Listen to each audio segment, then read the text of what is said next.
I am the Tofu Golem. Please enjoy the video. You'll start right away.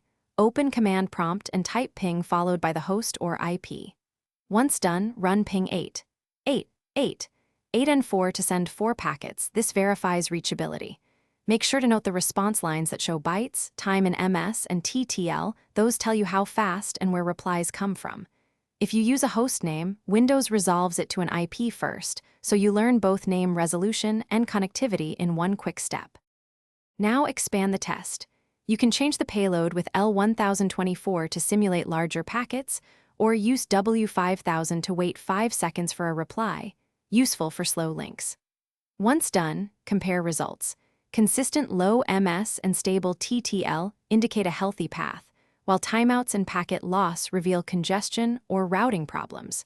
Make sure to run multiple counts with N10 to build a sample. Then review the summary lines for packets sent, received, lost, and average round-trip time. To complete testing, run the chosen ping command and stop continuous mode with Ctrl+C to see a final summary. That gives you packet loss and averages. Once done, redirect output to a file, for example ping 8. 8, 8, 8N20 ping log, txt, so you can analyze timestamps later. If there are no replies, try a quick troubleshooting step. Verify local firewall settings and ensure ICMP is allowed, because many routers or